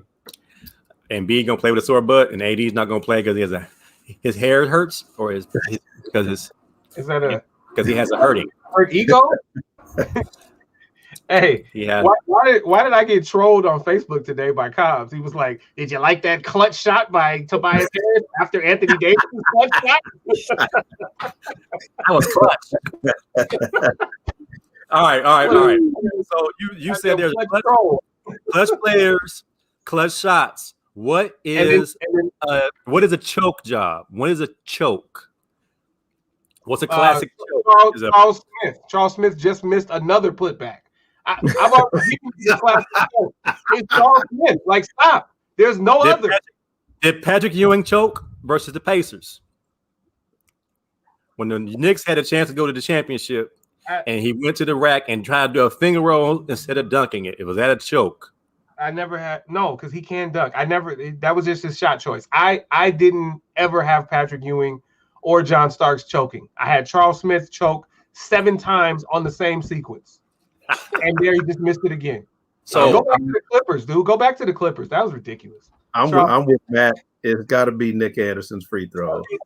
AC always say he choked 7 times on the same play. Like that was the choke job. Is a choke job somebody that does not perform something they typically do in a high pressure situation? They just come up short. A 7-2 guy with a putback.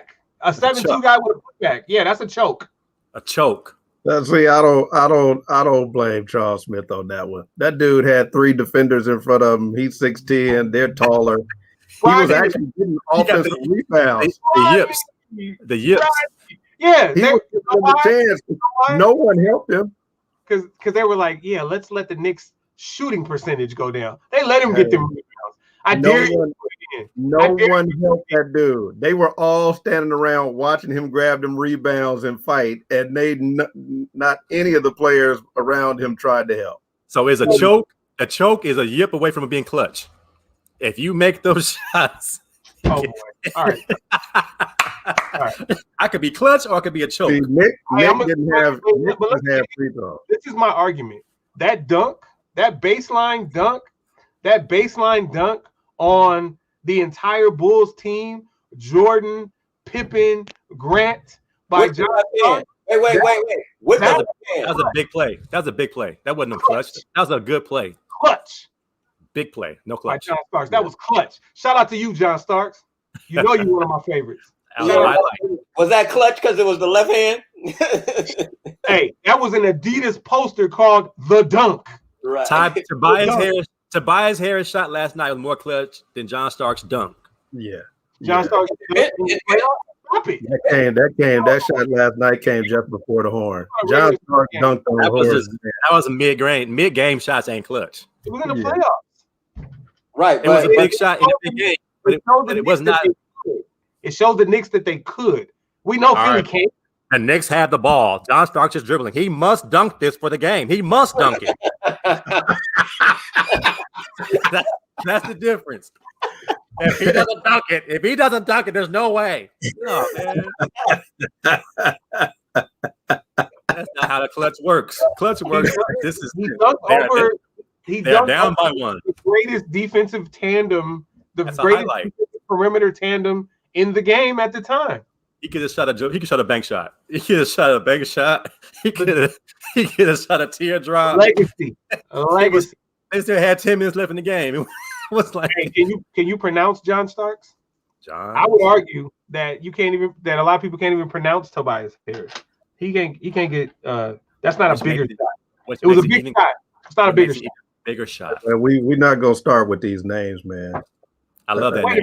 That's a cold name, man. Tobias Harris is a cold name. Listen, I didn't even know who he was until I talked to Rodney about him last year. And I was like, I like this guy. Like, this guy, it's the positive upside thing. Like, well, yeah, he has the biggest contract. I just didn't know about him. Like, they know about him. But I like Harris. I like him a lot. I told Rod last year. Looks like DMC from Run DMC. Okay, what y'all trying to steal my show? It's go back to that last one. Yes, Draymond would have gotten suspended. Well, Matt, we could talk about it. If nobody else is knocking down shots, then John Starks can keep shooting. Like, that's why he must dunk this shot, because nobody else can shoot. There was no help. Let me tell you what. John Starks might as well have had Sasha Vujacic and Smush Parker on the wing with him that game. Nobody was scoring. So yeah, listen, man. Let's not stay on the John Starks thing. Derek Harper can shoot. Derek Harper would shoot. It's not about who can. No. I'm not saying he had Smush Parker. I said he might as well have, because nobody was hitting shots in that game. Derek Harper's way better than Smush Parker. Don't disrespect a man like that. Listen to what I'm saying. I'm just messing with you. Derek Harper all game. Wait, Derek Harper. I just realized my mentor's name is Derek Harper. Derek A. Harper Sr. Play for the Knicks. Spelled differently. This is what I'm saying. The off night that he had might as well have made him Smush Parker at his best that night. What I'm saying. Okay. Smush. Right. Jordan over Russell. Clutch. What's Russell? Byron Russell. Oh. Championship. Offensive foul clutch? Game winner, yeah. Game winner. Foul clutch. Push off, no call. That's a good play. That's a great clutch play. Chip his ass. Shit Jordan on that one. Another one. Push him right out the way. Hey, but he made the shot. So yeah, that was clutch. Little pushy. That's one of the biggest. That's one of the biggest shots. That's one of the biggest executions in any sport in history. That's clutch like the cat. Do you guys make that call in the first half? That's clutch like John Taylor against the Bengals. Did you guys make that call, referee? Yeah, did he push off? In the first half, you call that? Let me be clear. Rodney's going to break this down for you. So I am who I am through the whole 48 minutes. Yes. You call that and for the game? 40 minutes. I was already calling it, so it's not going to be a surprise at that point. But I'm not an NBA official. But yes, I always, you know what you're going to get out of me from start to finish. Right. But Rodney can confirm that. That's I definitely see, and I like working with AC because I know exactly what he's going to call. He's going to call things that people normally won't call, like free throw violations. You need some 3-second violations. You know, he's going to make sure that he gets it if it needs to be called. Not just call things to be calling things, but if it's Magic Johnson, Michael Jordan. Wait, this is what I'm saying. Let just be clear, Trey, and then we can move on. AC will call it.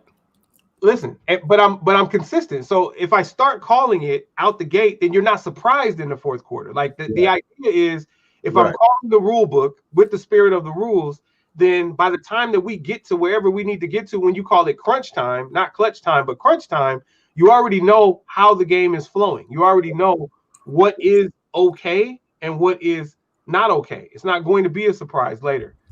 The announcers are gonna say, well, he called that before. Yeah. I mean, like, you don't leave the interpretation for them to say, he shouldn't have called that.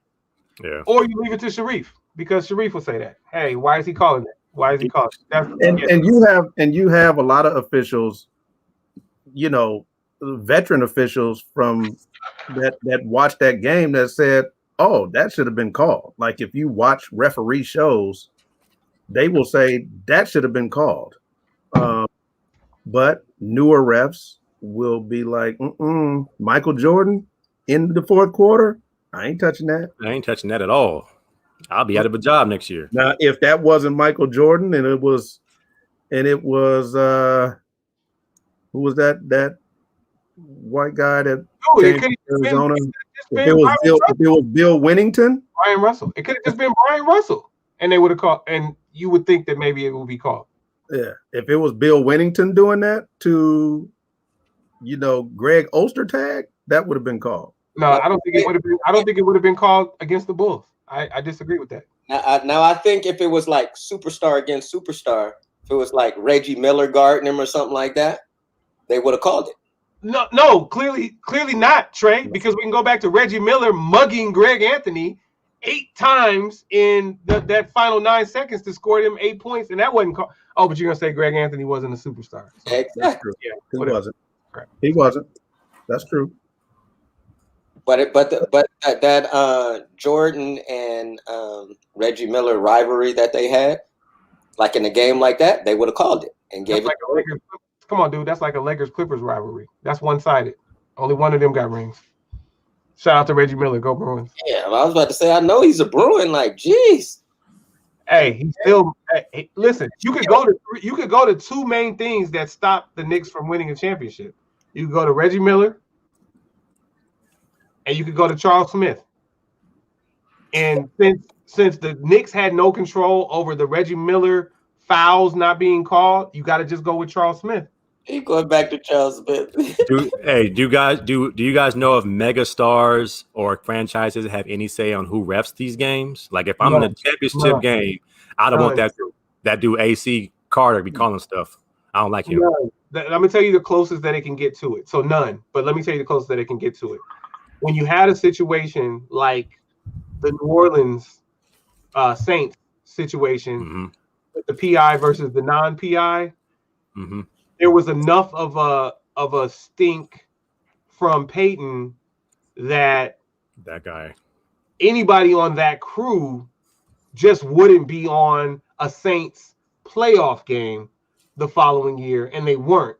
But if the Saints would have made the Super Bowl, and they didn't, but if the Saints would have made the Super Bowl, the next year, which would have been last year, and someone was slated to work the Super Bowl, then they're not going to not be on the game just because Peyton didn't want them. But supervisors overall are sensitive to things that have happened in games. So if there's been a situation, then you're going to be away from a team for X amount of games or X amount of seasons. But it's not like, so you can say why you don't want someone, but you can never request anyone on the game. But you can make a case to not have them. Who determines who's the crew for a game like a Super Bowl or NBA Final? Yeah, so in the NBA it's the supervisor along with the people who support the supervisor. So I don't know what all those names are, but then in the NFL it's essentially a committee of the 3 people at the top, the 3 people that oversee officiating. They make the final decision, but it's very involved. So you have position supervisors who are grading their officials week to week, right? So first of all, you have an observer grade everybody's performance on a game, and then you have the position supervisors do the same thing. So the position supervisors, based on those scores throughout the season, are going to determine who's number 1 at each position.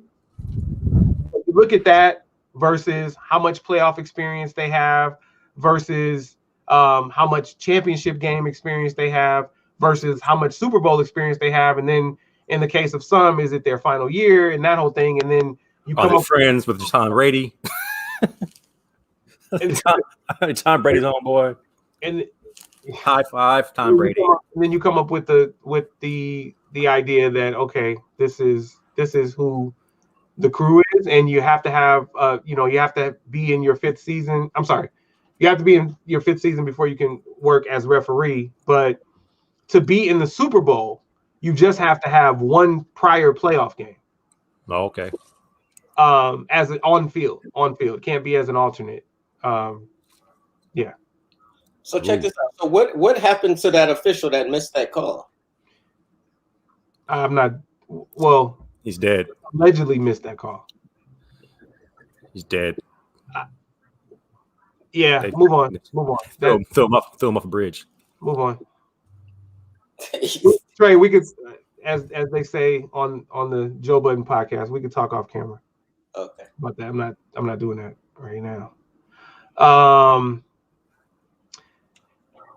Yeah. So listen, So going to what Tony's saying, like, I haven't worked at that level. I have worked the Drew League. I have worked Pro-Am. I've worked high level people. I've worked semi-pro. So I've worked some. Well, I guess people on the way down in football, but I also work some training camps. So I work people who, are currently working, but I'm not a permanent at that level. So, you do whatever you do to get there, and then you do what keeps you there, right? So I've never knock anybody for what they're doing. I could just give you my assessment of me. Like, right. I've made it to the levels that I've made it to because I'm consistent. Like, I aim to be consistent. I aim to be consistent no matter the sport. Other people do get caught up in who's playing, where they're playing, and sometimes you wind up with an uneven game. And, I never wanted to be in that situation. So whether I was working Gar versus Cerritos, or I was working Poly versus Milliken, and no disrespect to Gar versus Cerritos, but, Poly Milliken is bigger. I'm going to give you the same level of attention. I'm going to give you the same attention to detail. I'm going to communicate the same with my partners, and just give it to you from start to finish so that you're never wondering. That's dope. Yeah. That's dope. Because it bothers me when, like, commentators and stuff saying, oh, yeah, he got that call because he's at home. Yeah. Like, why do you get that call because he's at home? That makes no sense. Yeah. And as much as we laugh at the 5-step drop that James Harden gets, listen, it's a league mandate. You get the 5-step drop. So the gather. That doesn't like, they redefined the gather, right? First of all, the gather is different in women's basketball than it is in men's basketball at the NCAA level. But then, or shooting motion is different. And then at the NBA, it's a 5-step drop, right? Like, are you Deshaun Watson or are you James Harden? So and Harden, he has 17 turnovers that game. If you repping that game. Well, here's the thing. So at that level, they know who's officiating, right? And they know what the tendencies are and that whole thing. And I imagine if I were reffing in the NBA, and I that's not a goal of mine, but if I were reffing in the NBA, no, Trey, because the mandate would be you get a 5-step drop. So it's not even when in Rome, do as Romans do. Like, they've clearly come out and said that is not a travel and this is why. So when you have the video breakdown and they justify it and they edit their rule book to work for James Harden's moves, then I have to rethink what a travel is at that level. For everybody. What? If James Harden comes into the Drew League and does that, yeah, it's a travel. Oh, Drew League fans will be on your head. No, like you make the adjustment because it's not at that point. It's not just me, right? But at the NBA, it would be just me, and I would my career would be one game long. It would be wherever James Harden was, and I wouldn't work again. Get this dude out of here. Yeah. Well, and it wouldn't be because of Harden. It would be because I'm going against the guidelines because they've put out the guidelines, right? We on TV. This guy won't let Harden do his moves. One thing that helps me, Trey, the light skin cat over there. one thing that helps me to your question is like every year. So every year we have a mechanics manual, but we also have guidelines, right? And we have points of emphasis and all of that. So I stay within the mechanics manual and the rule book, but I also stay within the points of emphasis and the guidelines. And they want us focusing on things, especially things that I was already focusing on. It just becomes gravy because it's like, all right, I was already doing that. But if you're supported by the guidelines, the points of emphasis, and the rule book, then you can't fall out of favor. No matter how much a coach yells or screams or stomps on the court or a player. But once you go and take your own interpretation of it, and you're outside of the points of emphasis and you're outside the guidelines just because you want to coddle somebody, that's when, you might make friends that day, but you're making an enemy of the other coach and the other players because they know the guidelines, right? And then also you're putting your other officials in a jackpot because if they are paying attention to the things that they should be and you're not, then you're putting them at a disadvantage both in your game and in the games that they officiate later, because it's like Rodney and I always get this, Dietrich too. Yo, they didn't call that. They ain't called that all season. Why are you calling that now? Right. And it's like, but I've been calling it all season. Like, right. and so have my partners. So like, that's why we need consistency. We need consistency, and they have it in the NBA. They have it. The 5-step drop is legal. This is my first time ever hearing about a 5-step drop. I think you're talking about quarterbacks. TreVon does wrong. TreVon does is penalized to the fullest extent of the law, and that's across the board. So let's go back to what Tony said. Draymond would have been ejected. I didn't even see the play, but I agree. Draymond would have been ejected. Rodney would have liked it. Rodney don't like Draymond. Yeah. All right. So moving on. It wasn't egregious though, man. It was a don't shoot that. It was a don't shoot that shove. He didn't even extend his arms. He just gave him a nice little foul. And the dude behind him made it look worse. If the dude behind him wasn't there, he would have just been in the air doing a fall away. It would have been no fall. So I don't know how you call that a flagrant 2 ejection, because it was just a circumstance. Yeah, but if it was Draymond Green, people would have reacted different. Oh yeah. LeBron, yeah. That's just superstardom, mega stardom. And that's funny because they only have a 1 ring difference. And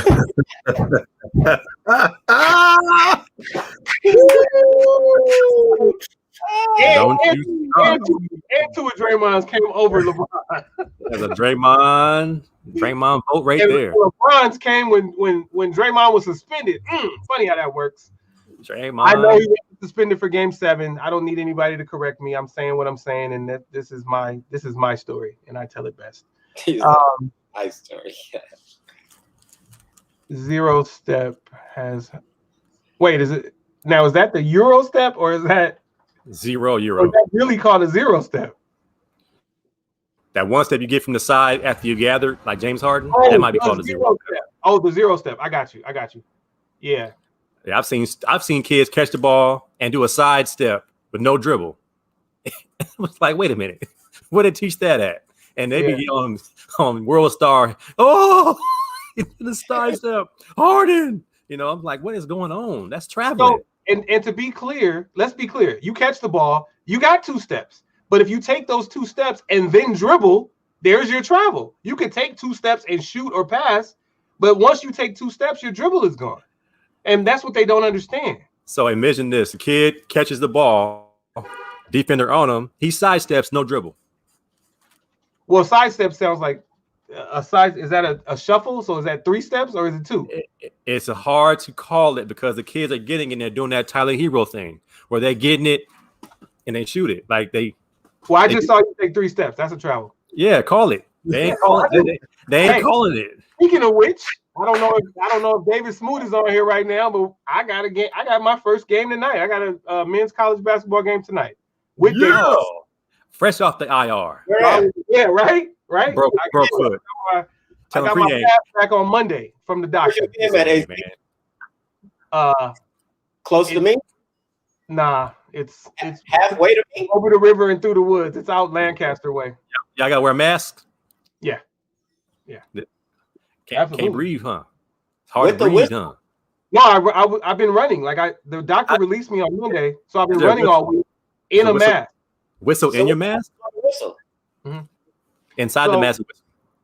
So I have not only am I going to have the whistle inside of my mask because that's how you blow it, but I actually even have a whistle pouch that I'll have in there too for whenever I need to take the whistle out. They should give y'all bullhorns. I wish I could just use this. Just push a button.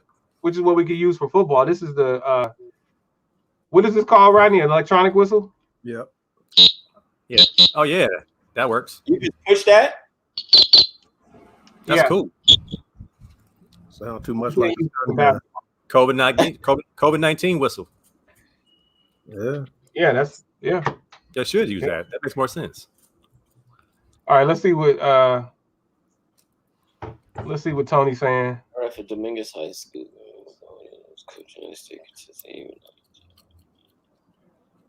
Yeah, just stay consistent. Like Tony said, just stay consistent. That's the key. That's the key. Oh, by the way, my dad came on and he shouted us out way back, and I flashed it, but I didn't say anything. So shout out to my dad, Anthony Sr. Where was he? Racer X. OG. He said, "What's up, fellas?" And this was a while ago. OG. This was almost an hour ago. He said, "Forget y'all, man." He said, "Forget y'all, man. I'm gone." Wait, we got more people come on. Shout me out. Forget y'all, man. Hey, what up, George? George Talavera came on. I didn't even. He said, "Forget y'all, man." He's like Sam Jackson in School Days. If you college niggas think y'all all that, right taking all our jobs. Yeah, Kyrie don't want to play, but dude, we don't do all this speculation stuff. George Talavera Jr., Jorge. We don't talk about 8 in a row because we could definitely talk about if Shaquille wanted to actually play, they could have won 8 in a row. If Byron Scott doesn't pull his hamstring, then maybe the Lakers win 5 in a row. Like, we don't do the what ifs. Sorry, we don't do it. Ernie, if I play today, I average 75 points a game.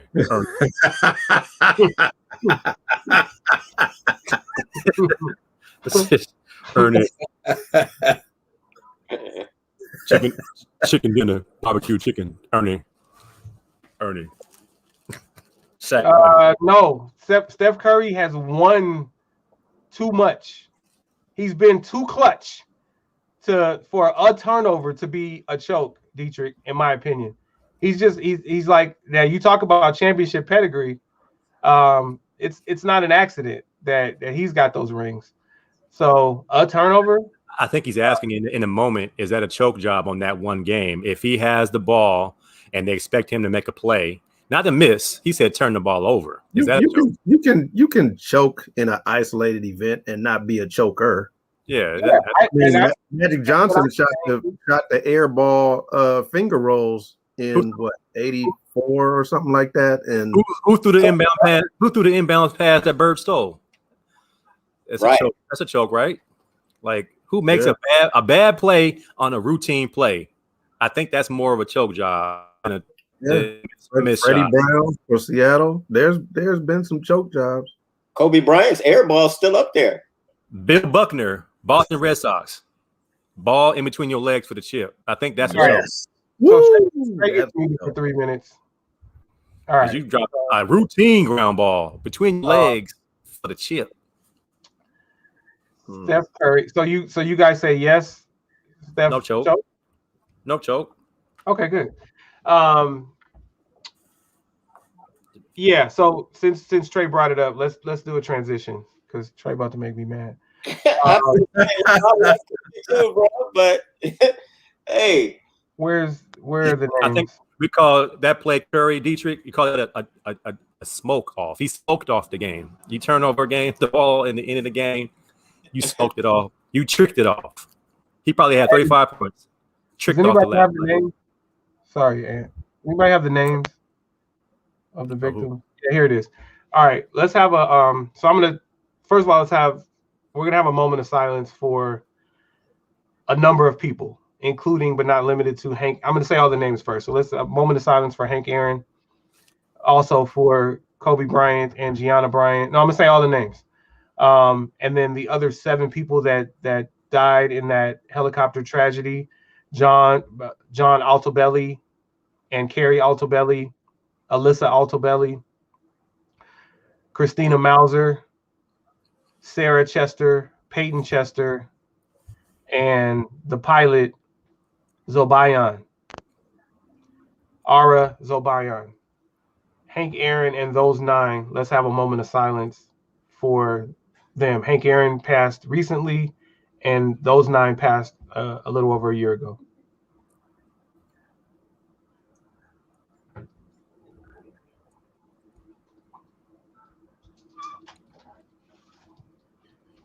All right. We lost Hank Aaron. I want to talk about that. We're about done today, but I want to talk about that next week. Talk about where Hank Aaron is. First of all, rest in peace, legend Hank Aaron, O. Henry Aaron. Let's talk about his impact on the game, and let's talk about where you guys have him. I'm going to let you guys know right now that my GOAT, my favorite player of all time is Mookie. Ricky Henderson. No, I'm being respectful. It's Ricky Henderson. Mookie has a shot at getting there, but I'm realistic. I don't do that while people are still playing. He's my favorite player now. And he's the best player whose entire career I've seen. Yeah. But I think Willie Mays is the GOAT. Ricky Henderson is my favorite. But I want to do some baseball talk next week. Shout out to everyone who came here today to watch us.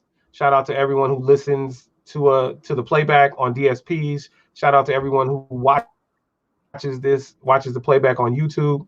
We appreciate you all. This is episode 46. Shout out to Joe Biden. This is episode 46 of the Collective Podcast, and we appreciate you. And now it's come to the payoff. Now we come to the closeout. We're gonna let our guest host close out first. Go ahead, Cobbs. I don't have anything very powerful to say today. It's just a good day. I'm sitting in my garage looking at the sky, have some clouds, getting ready for this rain the rest of this week or whatever is going to happen. But I'm just glad to be here, man. I'm glad we have this opportunity once a week to come on here and talk trash. My wife, like, where are you going? I said, I'm going to go hang out with the fellas in the garage. Some fun for a couple hours. So find something that makes you happy. Don't take things to a point where you arguing and bent out of shape. I think that's kind of one of the sources of our problems as far as our health's concerned is we're not chilling. We don't have happiness. We don't have joy. It's something we look forward to. So I'm glad we have this. I'm glad the guys that come on the show have something to say. It's an outlet, man. So I really appreciate you guys letting me come on here with you guys. I actually look forward to it, man. So everybody out there, appreciate y'all hanging out with us. And many, many more to come, man. Peace and blessings. All right. Tell us where we can find you and Jimmy. AC Sports Live Tuesday nights here on Facebook. Anthony Cobbs is my name. That's where my page is. AC Sports Live is also a page. You can find that. 1585 is Friday nights at 9. Is a 1585 page. AC Sports Live page and Anthony Cobbs page is all on there. Also on YouTube, Periscope, and Twitch. And I'm trying to get my podcast game up, transferring the videos to audio so I can be on Spotify and iTunes, stuff like that. So we're building, y'all. We're building. Yep. All right. Straight. Thank you for that, Anthony. Now, what you guys don't know is, well, you do know Trey was missing in action last week. You don't know why, but he's back. So that's the key. And you guys are not going to believe this, on time. Now, Rodney is usually on time, but Rodney was on time too. Like I log in and they're both sitting there before me, and I was like, whoa, they must have something to talk about tonight. So Trey, since you were actually on time and missing last week, but back, why don't you close out next? Man, I was on time because I was so excited, man, to be back. Welcome back. A part of me was gone, man. Get so used to this 46 weeks in a row, and then, something changes. But, I'm back. Just had an appointment last week that I had to take care of. But, man, I want to thank everybody for, tuning in, listening to us. Like Cobb said, it is an outlet for us. Gives us opportunity to actually do something and be happy about it and look forward to something to do every week with this, crazy times. But again, just want to thank everybody for coming on. Tell a friend to tell a friend to tell a friend about us. And yeah, man, everybody try to stay safe. If you have the opportunity, get vaccinated, take the vaccination. And this is the reason why I say that, because there's a lot of people that hear about, the vaccine, they say it's come out too fast and so forth and so on, and have a million reasons they don't want to take it. However, it's helping more people than harming them. And just say, for instance, if you found out you had a terminal disease or something, and the doctor told you, listen, your chances of making it aren't so great. However, we have an experimental drug that we want to try on you to save your life. You take it like that. Do the same thing with the vaccine. It's saving lives. Take it. It's going to help you more than it's going to harm you.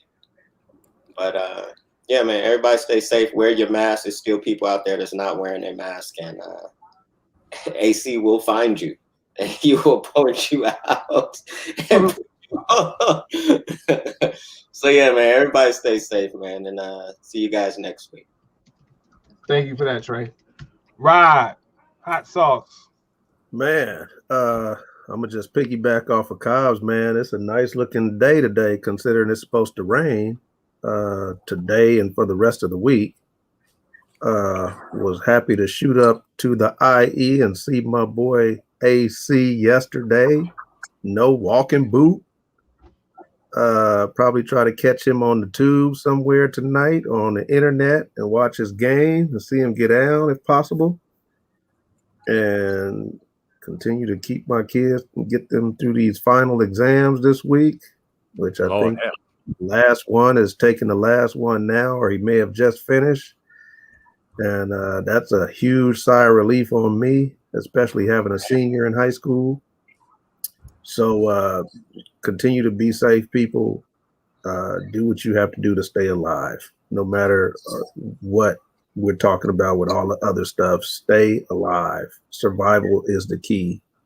A lot of people I know in the nursing industry say that, a lot of people are getting this from family gatherings and having these events with close friends and loved ones, not strangers. So chill on the baby showers for now. Give that baby a fighting chance.